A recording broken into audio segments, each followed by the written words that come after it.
Saudara-saudari yang dikasihi Tuhan, selamat berjumpa kembali dalam pertemuan online Komunitas Meditasi Kristiani. Saya Buder Bayu, CSA di Semarang, dan tema perjumpaan kita malam hari ini adalah bertemu dengan Allah di padang gurun. Untuk itu, marilah kita mempersiapkan diri untuk mendengarkan sabda Tuhan pada minggu pertama Prapaskah.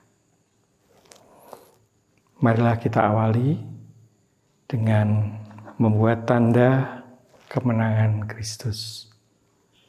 Dalam nama Bapa dan Putra dan Roh Kudus. Amin.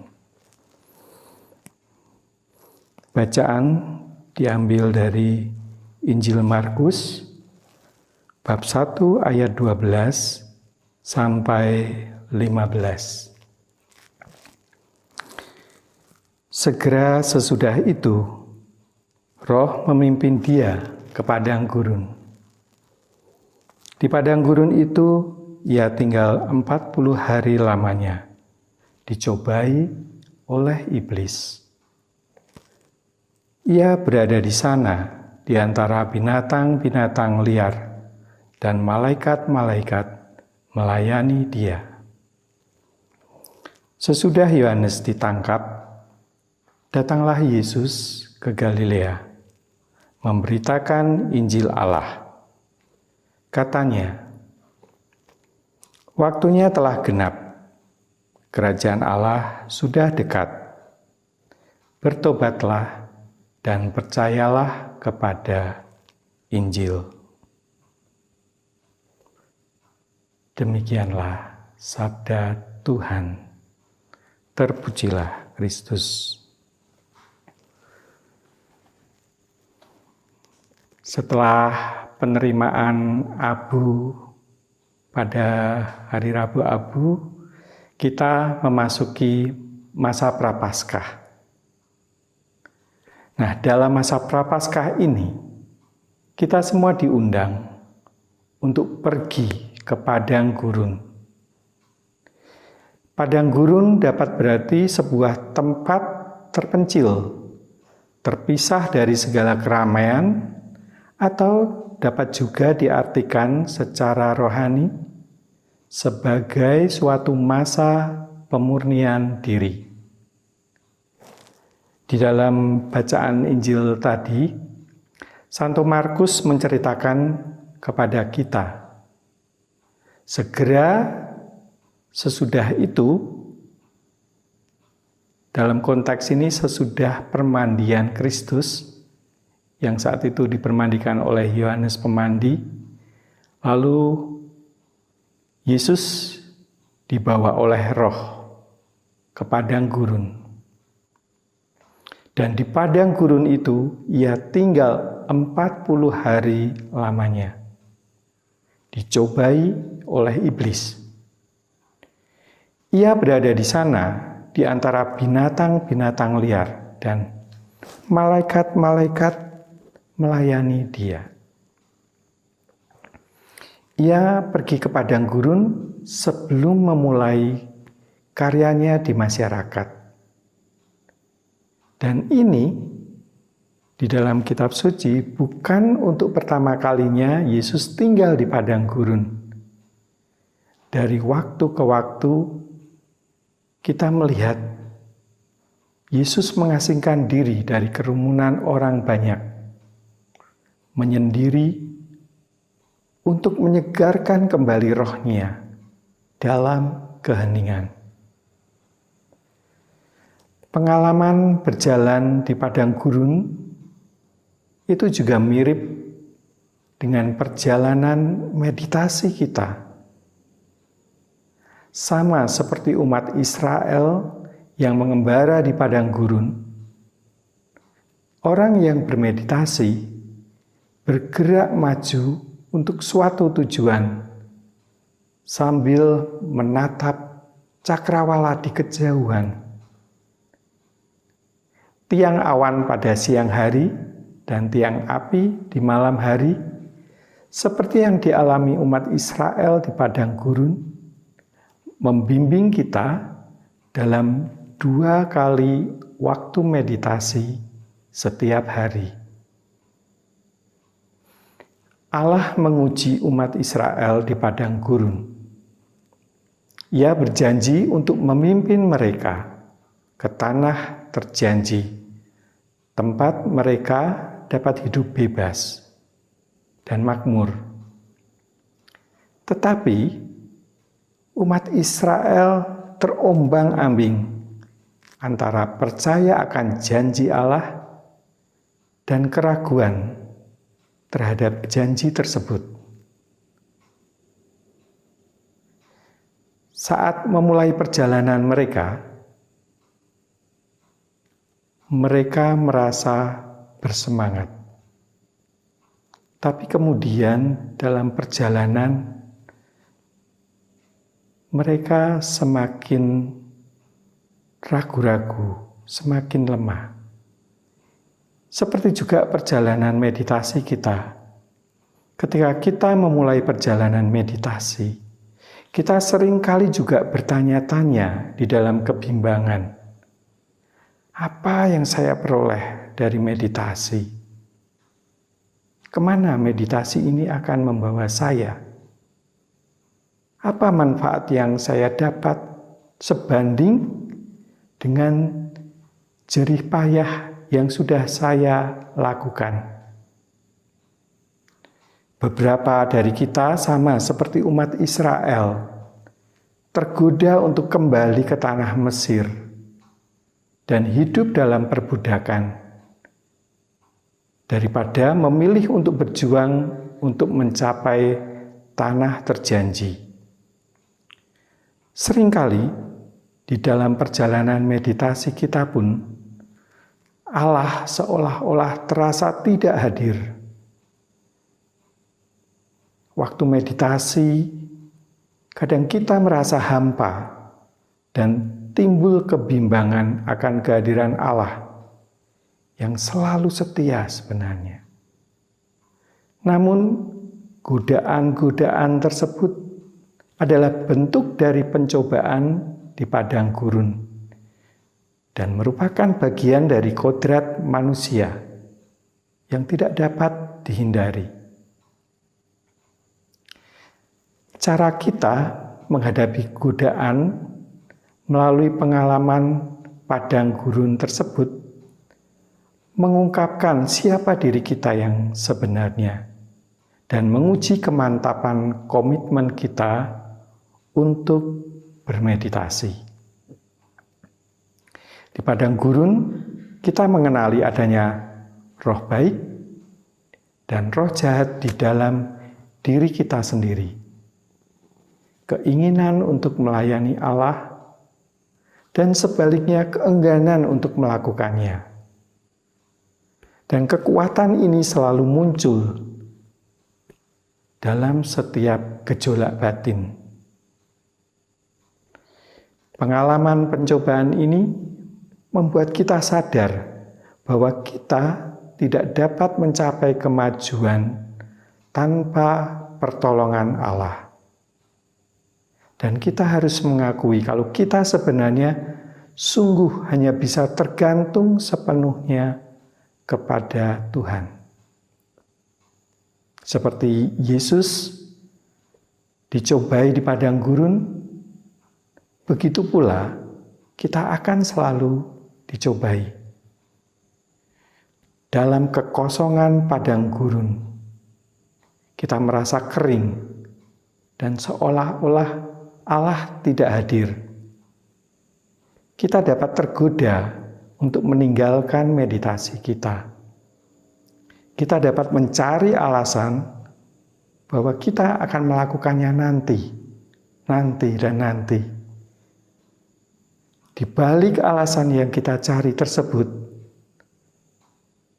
ada perasaan marah, terluka, seolah-olah Allah membiarkan kita kecewa. Kita kadang mengatakan pada diri kita sendiri, bila saya sudah menyediakan waktu untuk memberi Allah 2 kali 30 menit untuk bermeditasi setiap hari, maka paling tidak ia dapat memberikan saya sedikit dorongan. Ini adalah analisa dari pertanyaan yang sering timbul dalam meditasi kita. Pater John Min meminta agar kita dengan jujur menghindari dan mengabaikan pertanyaan semacam itu. Tidak ada yang dapat kita lakukan untuk memaksa Allah menyatakan dirinya kepada kita. Hanya pengulangan kata doa dengan iman dan menerima kemiskinan sebuah mantra. Kata doa yang dapat menyelamatkan kita. Kata doa itu seperti tali yang kita pegang di dalam kegelapan, yang terus akan menuntun kita kepada Tuhan. Umat Israel menghabiskan waktu selama 40 tahun di padang gurun untuk mempelajari bahwa hanya sedikit yang dapat mereka perbuat untuk menyelamatkan diri mereka dari situasi yang sepenuhnya berada di luar kemampuan mereka. Mereka harus menaruh kepercayaan penuh pada Allah yang menjaga dan memimpin mereka hari demi hari. Di dalam perjalanan padang gurun kita dan dalam kesederhanaan dan kekeringan meditasi, kita juga harus belajar untuk menerima ketidakberdayaan kita, supaya Allah dapat memenuhi kita dengan dirinya. Kita belajar untuk berserah.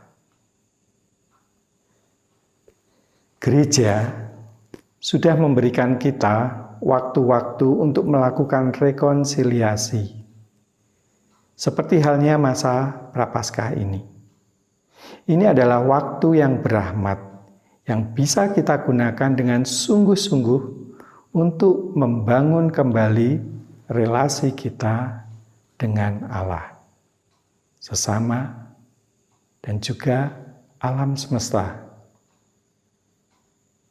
Semoga pantang dan puasa kita, juga waktu-waktu yang kita persembahkan dalam doa hening kita, semakin membawa kita lebih dekat pada Allah, lebih berserah pada Tuhan, di mana jiwa kita yang haus menjadi damai bersamanya. Sekarang, marilah kita masuk di dalam keheningan meditasi. Dalam keheningan itu, di padang gurun itu, kita menjadi sendirian, tetapi tidak kesepian. Belajar bersentuhan dengan kasih sejati di kedalaman hati, bukan di kepala, dan menemukan kenyataan akan Allah yang hadir di sana. Melalui padang gurun ini, kita belajar untuk melepaskan ego agar kita bisa sampai pada tujuan, yaitu bersatu dengan Allah, Sang Sumber Kasih Sejati. Marilah saat ini bersama-sama kita memberikan diri kita, waktu kita. Kita lepaskan semua hal yang menghalangi kita untuk datang kepada Allah. Kekhawatiran, kecemasan, rencana-rencana, ingatan-ingatan, luka-luka batin, itu semua menjauhkan kita, menjauhkan atensi kita kepada Allah. Maka marilah selama 20 menit ke depan kita belajar untuk berserah dan juga memusatkan perhatian kita, atensi kita bukan pada diri sendiri, bukan pada pikiran-pikiran kita, tetapi pada Allah. Kita geser ego kita yang selama ini sering menjadi pusat hidup kita. Dan kita mendudukkan Allah sebagai pusat di dalam doa hening kita. Marilah kita awali meditasi kita dengan doa pembuka. Marilah kita berdoa. Bapa Surgawi, bukalah hati kami kepada keheningan hadirat Roh Putramu.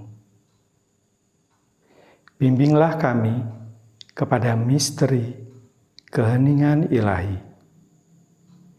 di mana anugerah kasih-Mu memancar kepada setiap orang yang merindukannya.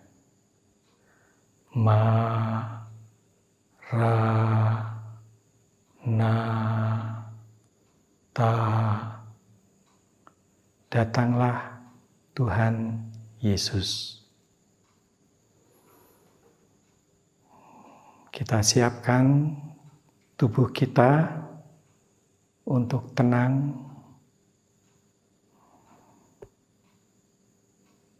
penuhi batin kita dengan rasa syukur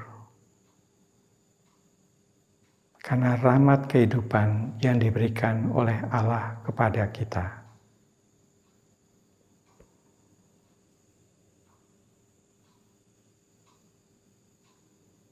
Ucapkan kata doa kita di dalam batin dan dengarlah gemanya berulang-ulang.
Kemuliaan kepada Bapa dan Putra dan Roh Kudus, seperti pada permulaan, sekarang, selalu, dan sepanjang segala abad. Amin. Marilah kita akhiri doa hening kita dengan mendoakan doa penutup.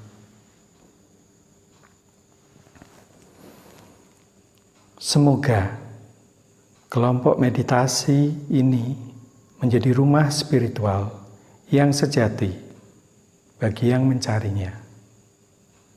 Semoga keheningan ini menjadi kekuatan untuk membuka hati kami kepada citra Allah. Sehingga dengan demikian kami saling mengasihi, mengalami damai, berlaku adil, dan menjadi manusia yang bermartabat. Semoga keindahan kehidupan ilahi memenuhi setiap hati kami yang berdoa di sini dengan harapan dan kegembiraan. Semoga kami yang berdoa di sini dikuatkan oleh Roh Kudus untuk melayani semua yang datang dan menerima mereka sebagai Kristus sendiri. Doa yang sederhana ini kami ungkapkan dengan perantaraan Kristus Tuhan kami. Amin. Marilah kita mohon berkat Tuhan. Tuhan beserta kita sekarang dan selama-lamanya. Semoga kita semua yang belajar untuk semakin berserah pada Kristus melalui doa hening, doa meditasi Kristiani ini, dan juga mereka yang terlibat dalam hidup kita, senantiasa dinaungi oleh berkat Allah yang Maha Kuasa. Dalam nama Bapa dan Putra dan Roh Kudus. Amin.